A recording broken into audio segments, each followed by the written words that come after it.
আপনারাই তো ইউনূসের কথা শুনেন না। আবার তলে তলে ব্যথা আছে না, একটা গান গাইতো একটা মেয়ে। আমার মনে হয় তলে তলে আপনারা উপরে বলেন, ভিতরে তাদের কথাই শুনে ইসহাকের মতো লোককে শপথ পড়ান নাই, হামিদের মতো কুখ্যাত লোককে বিদেশে যাবার সহযোগিতা করেছেন এবং বিভিন্ন নাটক মঞ্চস্থ করে বাংলাদেশের মানুষের অধিকার, আমার একটি ভোট আমি দিব, একটি সুষ্ঠু ভোট দিব, জনগণের প্রতিনিধি নির্বাচিত করব, সেই পথ থেকে বিচ্যুতি হবার একটা পরিকল্পনা বলে আমি মনে করি। ইসহাক কেন আজকে সেই মৎস্য ভবন থেকে শাহবাগ অভিমুখে মিছিল করছেন তার সমর্থকেরা?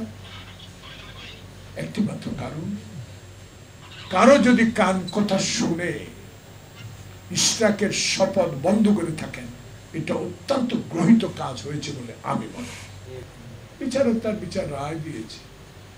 উদাহরণ, ইসহাক আমার ধর্ম সচিব, মানে আমার ধর্ম সম্পাদক, আমি সচিব, আমার খুব স্নেহের লোক। উনি নাকি কাকরাল থেকে হেঁটে, এটা আমরা চাই না। এই ডক্টর প্রফেসর মোহাম্মদ ইউনূস বিচারক করেছে, রায় দিয়েছে। কার ইঙ্গিতে, কার বলে, কার পরামর্শে আজকে জনগণ রাস্তায়? এই পরামর্শটা আপনি না নিলেই পারতেন। আপনার হাতে ক্ষমতা আল্লাহ পাক দিয়েছে, জনগণ দিয়েছে, ঐক্যবদ্ধ সকল রাজনৈতিক দল দিয়েছে। আপনার তো ভয় পাওয়ার কথা না, কারণ সবাই আপনার সাথে, আওয়ামী লীগ ছাড়া।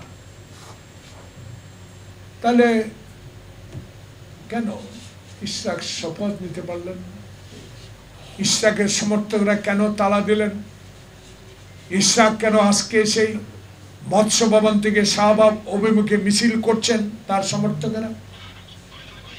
একটি মাত্র কারণ, কারো যদি কান কথা শুনে ইসহাকের শপথ বন্ধ করে থাকেন, এটা অত্যন্ত গ্রহিত কাজ হয়েছে বলে আমি মনে করি।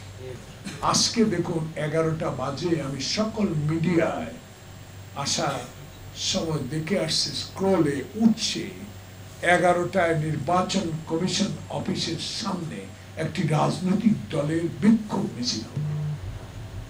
প্রিয় সাংবাদিক বন্ধুগণ, আমার এই কথাটা দয়া করে electronic media, print media, online বিনয়ের সহিত অনুরোধ করবো, আমার এই কথাটুকু লিখবেন যে নির্বাচন কমিশন ঠিক একটি নির্বাচনের প্রস্তুতি গ্রহণ করছেন, যার কোনো সমালোচনা ইতিমধ্যে হয়নি, যাকে নিয়ে কোনো কথা ইতিমধ্যে হয়নি, তাকে নিয়ে আজকে কেন, কি কারণে, কার ইঙ্গিতে, কোন প্রেতাত্মার সহযোগিতায় নির্বাচন কমিশনের সামনে বিক্ষোভ করতে যাচ্ছেন? দাবি কি? স্থানীয় সরকার নির্বাচন। দাবি কি? আপনি পক্ষপাতিত্ব করছেন। দাবি কি? আপনার সংস্কারের আগে আপনাকে নিয়োগ দেওয়া হয়েছে। তাইলে তো আপনারাই ইউনূসকে মানেন না, আপনারাই তো ইউনূসের কথা শুনেন না। আবার তলে তলে ব্যথা আছে না, একটা গান গাইতো একটা মেয়ে।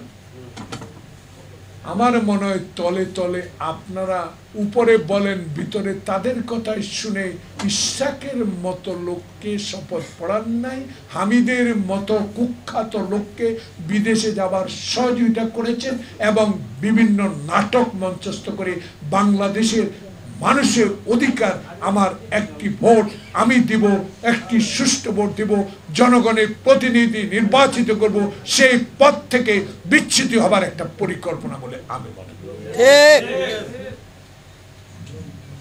আজকে আমার রিজভির কথাগুলো ভালো লাগে, কারণ তার আন্দোলন সংগ্রাম তো আমি দেখেছি। এরশাদের পুলিশ বাহিনী তার হাঁটু পরক কেটে দেওয়ার দৃশ্য আমি দেখেছি। প্রতিনিয়তই দলের জন্য নিরলসভাবে কথা বলে যাচ্ছে। সে বলছে কিসের একটা গন্ধ যেমন পাওয়া যাচ্ছে, এই গন্ধ থেকে বাঁচতে হলে যারা 16টি বছর রাস্তায় থেকে পিচ ঢালা পথে থেকে রোদ বৃষ্টি ঝড় হাসিনার পুলিশের টিয়ার গ্যাস গুলি উপেক্ষা করে যারা আন্দোলনকে সমর্থন দিয়ে আজকে যারা এনসিসি হিসেবে যে দল স্বাগত জানিয়েছি, তারা আজকে কি করে এই সরকারের বিরুদ্ধে, নির্বাচন কমিশনের বিরুদ্ধে একটি নতুন ইস্যু নিয়ে আপনারা সেখানে যান, এই প্রশ্ন আজকে রিজভী সাহেব আমাদের প্রশ্ন। তাহলে এখানে অনেক বক্তা আপনার সমালোচনা করেছে, আপনি গুণীজন, আপনার সমালোচনা হাসিনা করেছে, পার্লামেন্টে দাঁড়িয়ে তুচ্ছ করে কথা বলেছে, আপনাকে কোর্টের বারান্দায় দাঁড় করিয়েছে, আপনাকে 18 তলা পর্যন্ত পায়ে হেঁটে হাজিরা দেবার ব্যবস্থাও করেছে শেখ হাসিনা।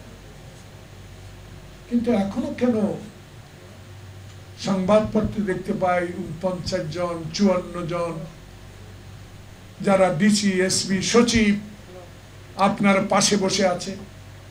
গতকালকে একটা বিষয় আমি আমার বিজিএম ইলেকশন হচ্ছে, আমি হেমায়তপুর থেকে আসতে একটা মেসেজ আমার ফোনে এসে দেখলাম, আমার থানা 2018 সালে হাসিনা আপনাকে বিশ্বাস করে সেদিন মির্জা ফখরুলের মতো সচ্ছল নেতা গণভবনে বিস্কিট চা খেয়ে আপনাকে নির্বাচনে অংশগ্রহণ করেছে, আপনাকে বিশ্বাস করেছে। সে বিশ্বাসের ঘরে আপনি আগুন দিয়েছেন, দিনের ভোর রাতে করেছেন। সেই ওসি মিজানুর রহমান আমাকে একটি দিনের জন্য ঘর থেকে বেরোতে দেয়নি। আমি একদিন একটি কালো গ্লাসের গাড়িতে করে একটি অঞ্চলে চলে গেলাম, সেখানে প্রায় 1000 খানিক লোক মিছিল নিয়ে আমরা হাইওয়ে রোডের দিকে আসছিলাম। এই মিজান ওপেন গুলি করেছে, ওপেন, তার বিরুদ্ধে একটা মামলা হয়েছে। আমি আজকে স্বরাষ্ট্রমন্ত্রী, আপনাকে আমি অত্যন্ত ভালোবাসি, কারণ আপনাকে আমি চিনি, জানি আপনি একজন মুক্তিযোদ্ধা, পরিচয় আমার অনেক দিন থেকে, কিন্তু আমি একদিনও আপনার কাছে যাইনি। এই লোকটা কি করে ময়মনসিংহের সবচেয়ে বড় থানায় পোস্টিং পায়, রহস্যটা কোথায়? এগুলো তো ছোটখাটো ব্যাপার হইতে পারে, কিন্তু এটা বৃহৎ আকারের সামাজিক যোগাযোগের মাধ্যমে যখন ছড়িয়ে পড়ে, আপনাদের উপর মানুষের আস্থা, আপনাদের উপর বিশ্বাস সবকিছু হারিয়ে যাবে। হারিয়ে যাওয়ার পর কি হবে? কেউ আমেরিকা চলে যাবে, কেউ লন্ডন চলে যাবে, কেউ পরিবেশের নামে বিদেশ চলে যাবে। যে সকল বন্ধুরা আপনাকে এখন উপদেশ দিয়ে এই নির্বাচন মুখ থেকে বিপথে নিয়ে যাচ্ছে, তারা কেউ থাকবে না। আপনার সুনাম, আপনার অর্জন ক্ষুণ্ণ করে এরা চলে যাবে। এদেরকে নিয়ে আপনি খুবই সচেতন থাকবেন।